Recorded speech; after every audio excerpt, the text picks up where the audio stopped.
kasih Pak Gibran.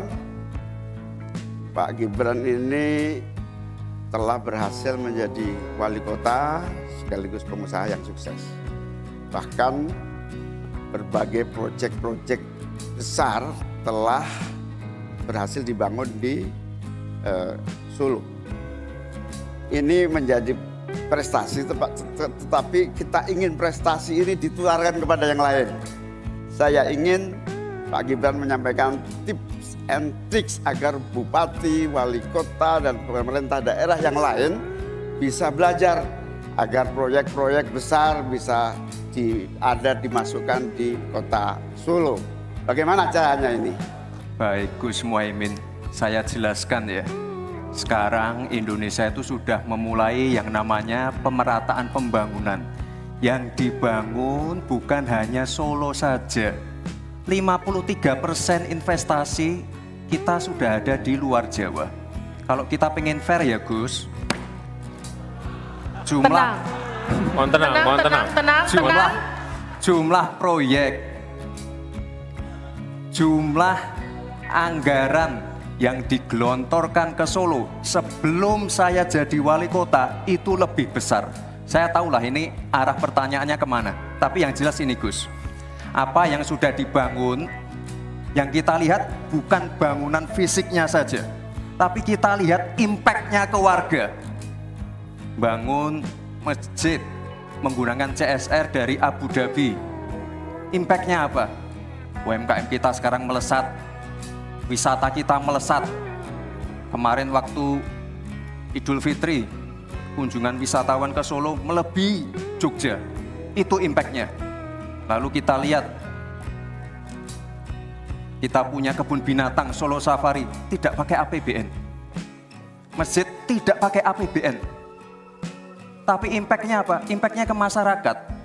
Jadi yang kita lihat ini Gus, tidak perlu tendensius seperti itu. Kita lihat impact-nya ke warga seperti apa. UMKM meningkat, kesejahteraan meningkat, lapangan pekerjaan terbuka. Itu yang kita lihat Gus. Jadi tidak melihat, oh ini dia anak emaskan. Enggak.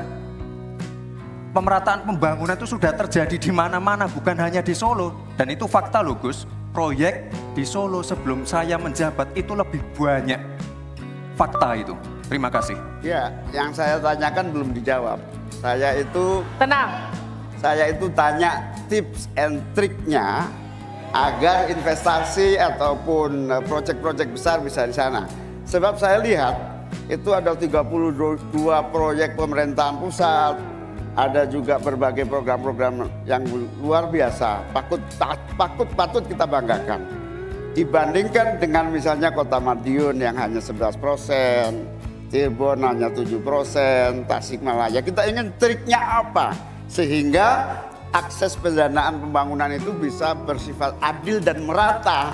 Bukan hanya di satu kota, tapi berada di seluruh. Kita lanjutkan. Ini yang menjadi catatan saya adalah keadilan dalam melaksanakan APBN. Kalau kita jadi pemerintah pusat nanti, tugas kita adalah membagi secara adil seluruh proyek-proyek nasional kita. Baik Gus, saya jawab lagi.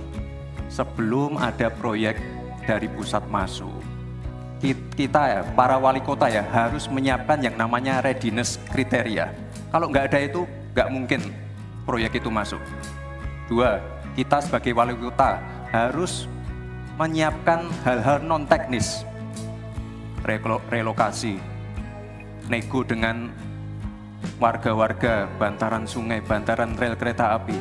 Itu Gus, 1. Lalu kita juga harus berkolaborasi, tidak semuanya pakai APBN. Ada yang pakai APBN plus APBD plus dibantu, saya sering dibantu Pak Ganjar, gubernur saya. Ini kolaborasi. Jadi tidak semuanya APBN, ini kolaborasi, ada CSR juga, ada BUMN juga, ini kolaborasi. Dan sekali lagi sebelum itu masuk, kami para wali kota menyiapkan readiness kriteria, itu. Jadi ya saya kira ini cukup fair Gus.